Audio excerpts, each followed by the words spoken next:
আছে সব ঠিক আছে, রোজা রাখলো না, কাউকে টাকা দিয়ে দিল, তার এই টাকা কোনো কাজে আসবে না। রোজার পরিবর্তে এই টাকা কোনো কাজে আসবে না। হ্যাঁ, অসুস্থ ব্যক্তির জন্য ভিন্ন কথা। অসুস্থ ব্যক্তি রোজা রাখতে পারে না বার্ধক্যের কারণে, সে মাথারা দিচ্ছে।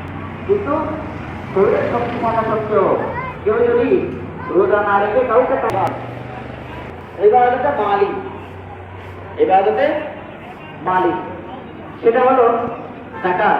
দান করে দিব, এর পরিবর্তে আমার যাকাত আদায় হয়ে যাবে। আমরা যে কোরবানি করি, এই টাকা দিয়ে করি, গরু ছাগল ক্রয় করে কোরবানি করি, আমরা টাকা দ্বারা কি করি, ইবাদত করি। এই বিধান আরেকটা ইবাদত হলো ইবাদতে বদলি এবং মালি ওটা সংমিশ্র। ইবাদতে বদলি এবং মালি ওটা সংমিশ্র। সেটা হলো হজ। সেটা হলো হজ।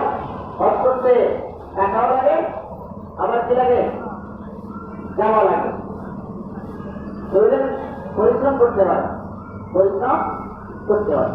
এই হজটা মানুষকে মানুষের পরকালকে স্মরণ করাই দেয়।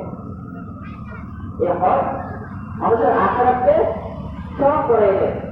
যখন মানুষ ইন্তেকাল করে, যখন মানুষ ইন্তেকাল করে, তার শরীর থেকে সমস্ত কাপড় খুলে দেয়, সমস্ত কাপড় খুলে দেয়।